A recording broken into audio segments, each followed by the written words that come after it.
Good morning. Happy Wednesday. So Conrad and I just finished watching season 2 of the TV show Good Omens, and it just made me think about so many different things that relate to our life of faith. So I thought I would share some of my reflections with you this morning.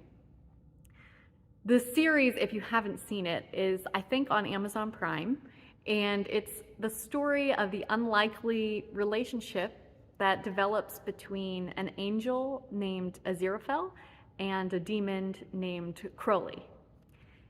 And it intersects at certain points with the stories of our own Judeo-Christian scriptures and just different parts of human history throughout the ages. But the most recent season had me really reflecting on the way the story they told had this battle between heaven and hell, and yet, even though those traditionally have been the symbols of ultimate good and ultimate evil, in the story of Good Omens, neither heaven or hell are acting particularly good. And in both places, on both sides, there are characters that have potential for good and redemption and are maybe innocent and caught up in systems that they don't question or fully understand. And so even when they have good intentions, sometimes it doesn't play out that way. In the story of Good Omens, where you really do see good is not on one of these opposing sides, but in the relationships that develop across the aisle between these creatures of heaven and hell, and in humanity, which is sort of caught in between these two forces.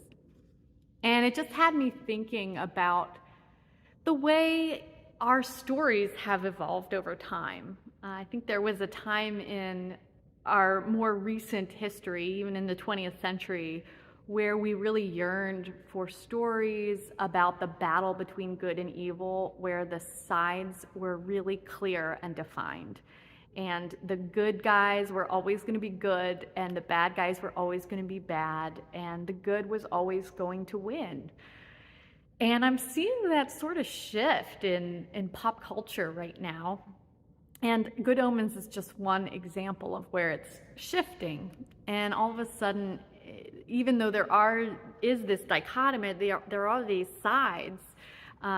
Good is found in nuance, in between. It's not clear where the good guys and bad guys are. And I'm happy for that, because I think when we try to oversimplify our world using those terms, we get ourselves into trouble. Human beings are complex creatures, and not one of us is fully good all the time or fully bad all the time. And when we frame our world that way, we either have to build up our own egos and convince ourselves that everything we have done is good, which doesn't leave a lot of room for humility or reflection.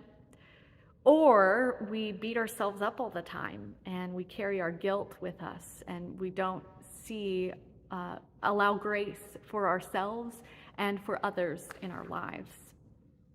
So as I reflected on this, I wonder if these stories that show more nuance between the ideas of good and evil are showing a weariness of that traditional story and a desire to explore a world that is not as cut and dry. And I also reflected on the way the political stories that we've been telling lately tend to fall along lines of either of good and evil, and whatever side we happen to agree with is the good side, and what we disagree with is evil. And I think that's a really damaging story that we've been telling. And I see hope in the story of Good Omens because there is this friendship. Aziraphale and Crowley are not defined by heaven and hell. They're defined by the values that they both hold and that they share together. And when they lean into that, that's where the real good comes out of the story. So I'm inspired to be more humble in my own self and really examine, where am I leaning into my values, and where am I just paying lip service to it? And also, where can I have grace for myself and for other people that I meet? Where can I really enter into conversation and offer challenge with love, but also receive challenge with love? So I offer that reflection. I don't know if it's helpful for you at all, but I hope it is. And I hope it inspires you to maybe reach out to someone with whom you disagree and see where you might be able to find common ground. Because we live in a nuanced world, and it's a challenge to build those relationships up and to be open to one another. I will see you all sometime in the remaining of this week, and I hope you are well.